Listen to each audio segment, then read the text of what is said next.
علیکم بسنتی و سنت الخلفائے راشدین المہدین۔ محترم ناظرین اور معزز سامعین اکرام، کئی حضرات پوچھتے ہیں کہ تراویح 8 رکعت ہے یا 20 رکعت ہے۔ یہ بھی مسئلہ ایک کنٹروورسی بنا ہوا ہے امت کے اندر۔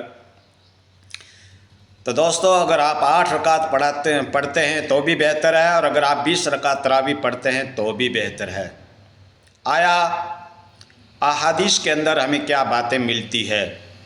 کتب احادیث کے اندر کن چیزوں کا مینشن کیا گیا ہے؟ اللہ کے نبی کے دور کے اندر کتنی رکعتیں پڑھی گئی، اور اللہ کے نبی نے کیا تراویح کی نماز کی جماعت کرائی؟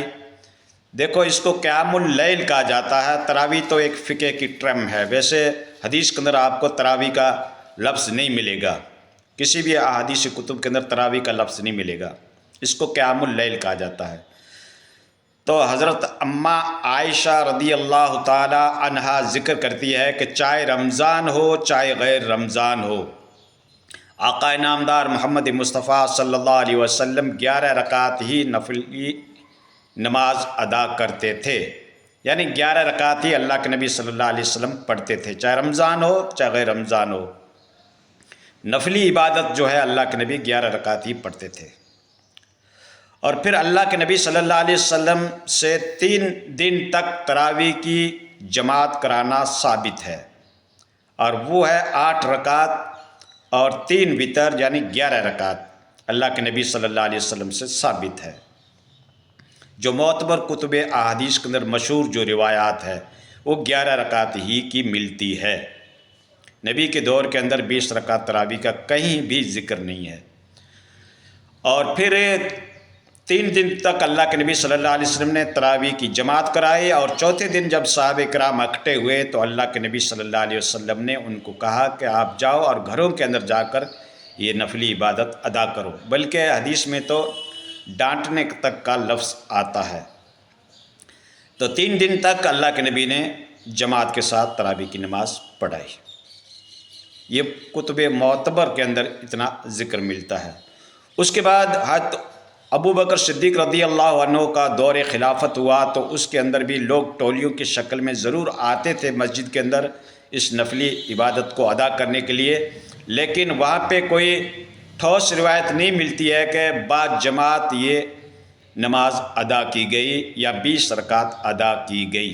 کسی بھی کتب احادیث کی معتبر کتب کے اندر کہیں بھی یہ مینشن نہیں کیا گیا ہے، کہیں بھی یہ ذکر نہیں ملتا ہے۔ ہاں، حضرت عمر فاروق رضی اللہ عنہ کے دور کے اندر جب حضرت عمر فاروق گشت کے اوپر نکلے اور دیکھا کہ مسجد نبوی کے اندر چند حضرات جو ہے وہ جماعت کے ساتھ تراویح کی نماز ادا کر رہے ہیں، تو حضرت عمر فاروق کو اس کے اوپر خوشی ہوئی۔ آپ نے اس کی تصدیق کی اور کہا کہ نعم البدع، اچھی بدعت ہے، یعنی اچھا طریقہ ہے۔ آپ نے اس کی تعریف کی، اور ابی بن کعب اور تمیم داری کی ڈیوٹی لگائی کہ آپ جماعت کر کے ان کو نماز ادا کرائیں، حالانکہ عمر فاروق نے خود اس جماعت میں شرکت نہیں کی۔ اور احادیث کی سب سے پہلی کتاب جو اس پلینٹ ارض کے اوپر لکھی گئی اس کا نام ہے موطا امام مالک۔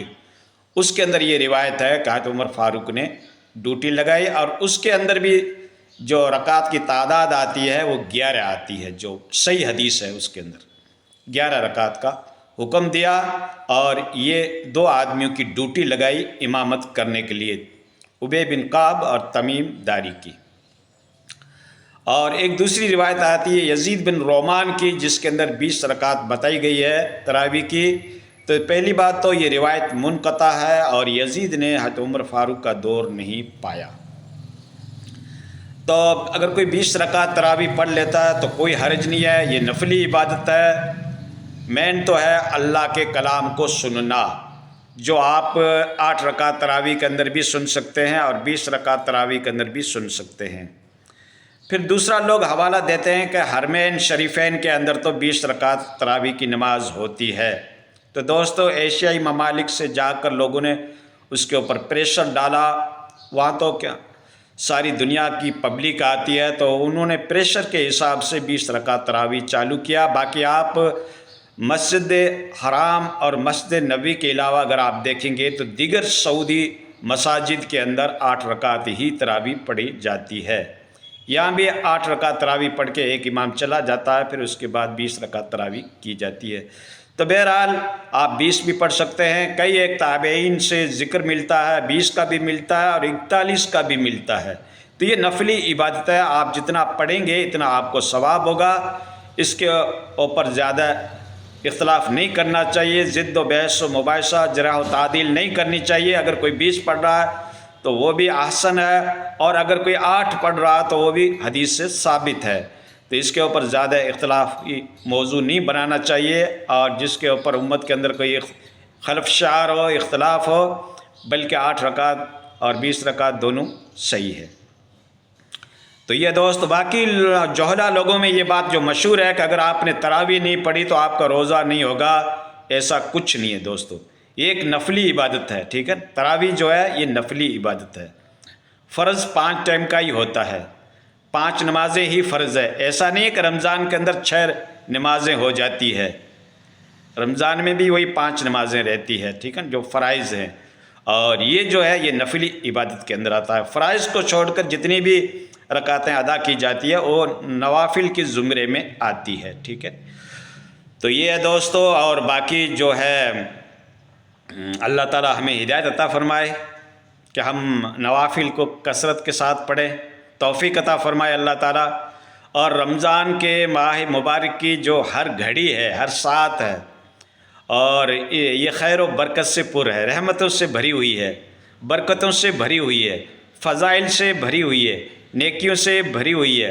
رضائے الہی اس میں شامل ہے کہ اگر آپ ایک ایک گھڑی کی قدر و قیمت کو سمجھتے ہیں اور اللہ کے ذکر میں مشغول رہتے ہیں، نوافل ادا کرتے رہتے ہیں، کلام پاک کی تلاوت کرتے ہیں، صدقات و خیرات کرتے رہتے ہیں، عبادات اور تسبیحات اور تحلیلات میں مشغول رہتے ہیں، تو ضرور آپ نیکیوں کا بیلنس بنا رہے ہیں، اور آپ کے لیے یہ عالم آخرت میں کام آئے گا۔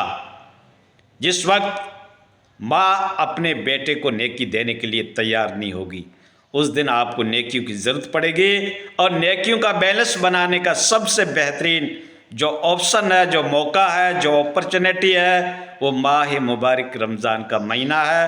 اللہ تعالی ہمیں ان کی قدر و قیمت نصیب فرمائے، ان گھڑیوں کی برکتوں میں ہمیں شامل کرے، اور اللہ تعالی ہمارا شمار جو ہے نیک اور عابدین میں ہمارا شمار ہو، اور اللہ کی رضا کو ہم حاصل کرنے کی ہر ممکن کوشش کریں۔